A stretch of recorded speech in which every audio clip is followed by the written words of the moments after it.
Страшные диагнозы, фото больных детей и взрослых. В социальных сетях все чаще встречаются страницы с просьбами помочь деньгами на лечение. Увидев подобные сообщения, многие спешат проявить милосердие, пожертвовать на благое дело. Однако сегодня этим чувством нередко пользуются люди, выдающие себя за волонтеров и представителей благотворительных фондов. Они, как правило, просят перечислить средства, предназначенные больным, на свою личную карточку. При этом они часто обращаются к людям, активным в социальных сетях, с просьбой распространить их обращения среди своих подписчиков. И таким образом увеличивают аудиторию обманутых благотворителей. Как отличить благотворительность от мошенничества?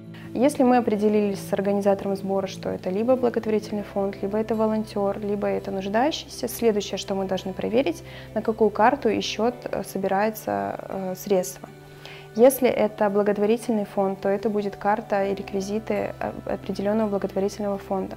Чтобы проверить, действительно ли такой фонд существует, мы можем по названию, либо по реквизитам, которые чаще всего и по закону вообще должны быть на странице этого фонда, у него чаще также может быть сайт свой. Для этого достаточно просто через поисковик любой человек может в открытом доступе посмотреть по названию, существует ли такое юридическое лицо.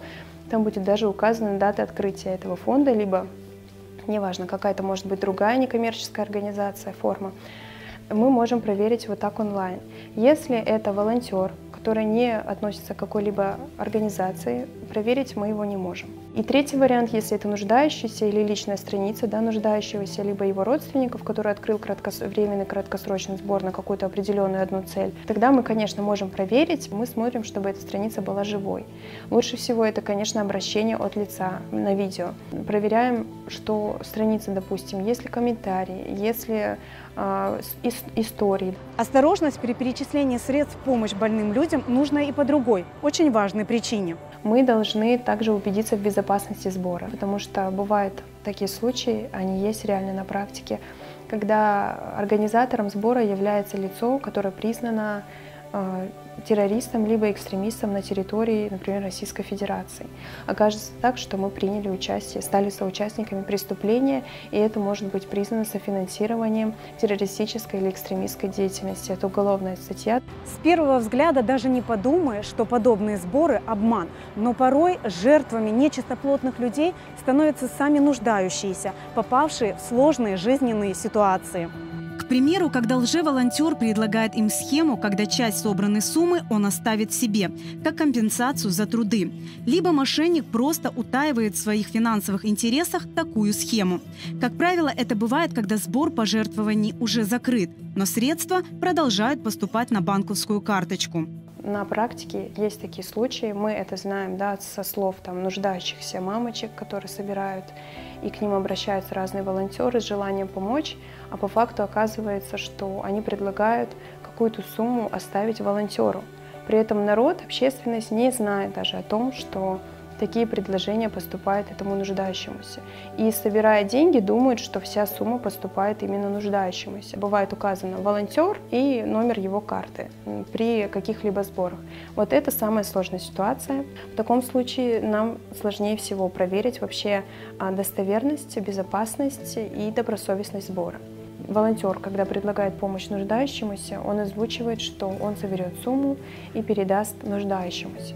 И, соответственно, после того, как сбор уже закрыт, он передает не всю сумму сбора, это уже является мошенническими действиями, потому что это обман и злоупотребление доверием.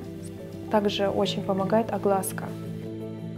Конечно, среди тех, кто начинает заниматься личным сбором средств в помощь нуждающимся, есть люди, кто с чистым сердцем откликнулся на чужую беду и не допускает нечистоплотности и мошенничества. Но чтобы не столкнуться с недоверием, им нужно прислушаться к советам юриста. Волонтер для правильности и чистоты своей работы лучше либо примкнуть к какому-либо благотворительному фонду, либо второй вариант – открыть какой-либо свой благотворительный фонд. Третий вариант, если он хочет остаться и работать без фонда и работать сам, в первую очередь он должен какой-либо сбор, который он открывает, если он открывает, лучше всего открывать сбор напрямую на карту нуждающегося. То есть не посреднически через свою карту, потому что здесь всегда возникают сомнения. Если вы решили помочь больному человеку, самый надежный способ – сотрудничать с проверенными благотворительными организациями, поскольку деньги, перечисленные на личные карты лже-волонтеров, это скорее подарок, чем пожертвование. И есть сомнение, что все они пойдут на благие цели. Кроме того, в ситуации с такого рода махинаторами страдают те, кто действительно помогает нуждающимся людям. И дело не только в оперативности и успешности собирания средств на лечение. Мошенники подрывают доверие к самой идее благотворительности.